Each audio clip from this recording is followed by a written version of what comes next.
If you are like me, if you're laying on your back and you see a ball, you start playing this game. It's simple. Throw the ball and try to get really close to the ceiling. But I'm sick of guessing how good my throw was. I'm also sick of arguing with whoever's around about how good my throw was. I have spent the last 3 months designing and making this ball that keeps score of how perfectly close it gets to the ceiling when I throw it. I've had this idea in my mind for years, and I'm super happy to finally make it real. This project took me to my limit. It took 6 major revisions, lots of testing, way more programming than I bargained for, and no small amount of frustration. I am super happy with how this ball looks, but how well does it work? And how does it work at all? Let's start with how we might be able to detect the ceiling. I could use ultrasonic sensors, those are pretty cool. They use sound waves to measure distance. They're a must-have if you're building a cyborg bat, but they're also kind of bulky, and I'd like to keep this ball small. Also, they look dumb. Bleh. Light-sensitive resistors are cool. They're much smaller, and just like when my hand gets close to the camera, things get dark for you guys.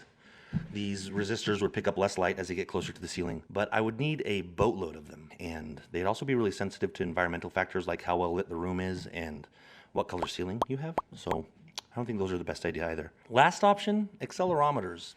I like accelerometers. I think they're cool. The big problem, though, is that they don't measure distance. Do you know what they do measure, though? Drum roll, please. Acceleration. What I could do is measure how hard the ball hits the ceiling. So on a throw where I barely touch the ceiling right at the apex of the toss, that would give me points. I think this would work pretty well. I would only need one sensor. I don't have to worry about orientation of the ball, and I don't have to worry about environmental factors like the color of your ceiling and how well lit the room is and global warming. Just kidding. Only 2 of those are real. I think we can do this. And by we, I mean I. And by can do this, I mean can do some of this. I'm kind of worried about the programming. Honestly, I don't know why I'm doing this project. I don't know how to program. But how hard can it be?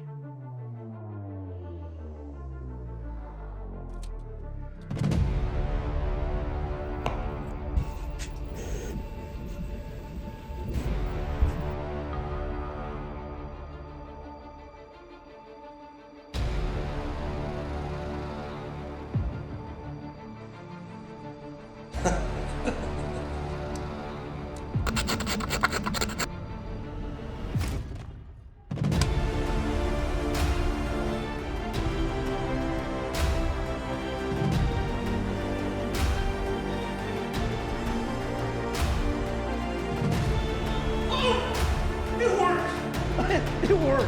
Oh my gosh! Holy crap! Oh, that's too hard. That says it was just right. That's not working.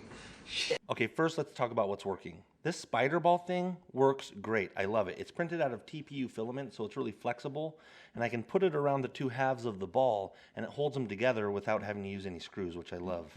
In fact, I'm thinking about just trying to sell this as the toy because it's just a lot of fun to put together. Second, and more importantly, the accelerometer is working great. This ball is super sensitive. It has to barely touch the ceiling for it to register a hit.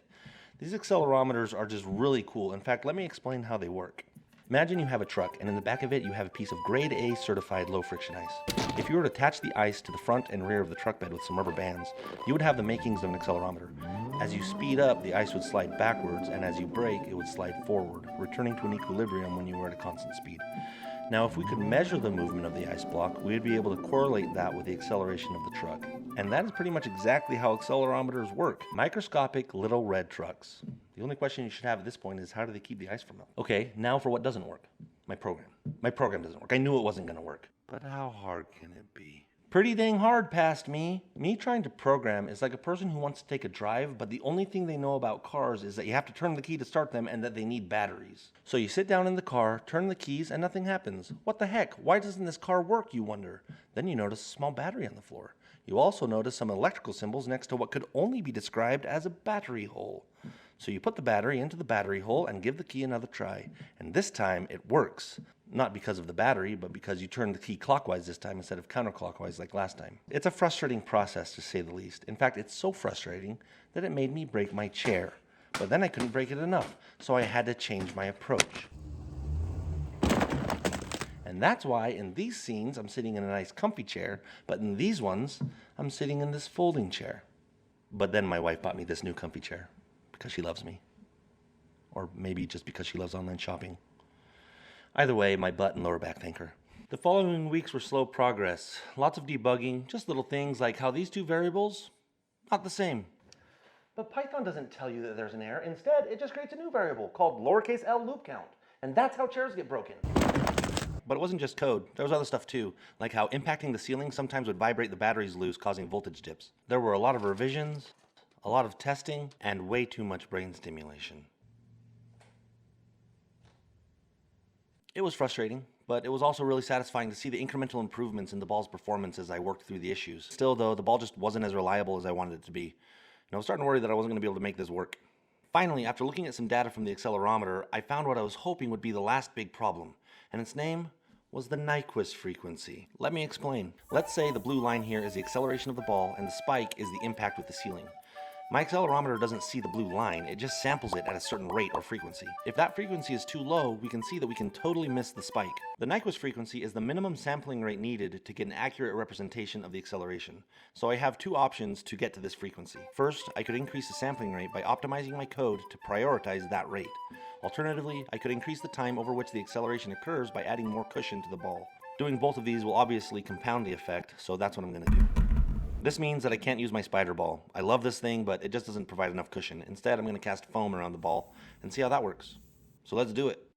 As I went through this revision process with the foam, my confidence was shaky. Mostly I was worried that I was just going to make a huge mess without any improvement in performance. I had made so much progress and learned a ton, especially about programming with Python, which is exciting because even if this project is a bust, my growing ability to program is going to be a game changer for future projects. All that being said, if this foam didn't do the trick, I was ready to be done. This project has taken a lot more time than I thought it would, and I have a long list of other stuff I want to build.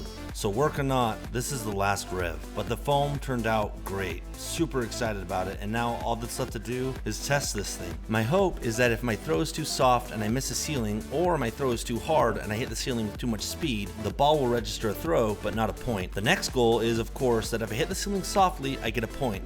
But I'm also hoping that I have the sensitivity and repeatability that if I hit the ceiling super softly, a perfect throw, that can be worth more points. There it is. 23 throws. Awesome. It's working perfectly. Let's see if I can get a perfect throw. It's worth 5 points.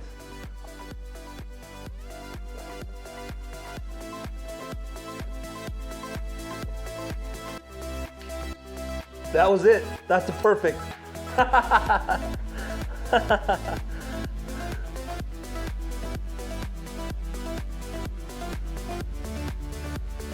Perfect score.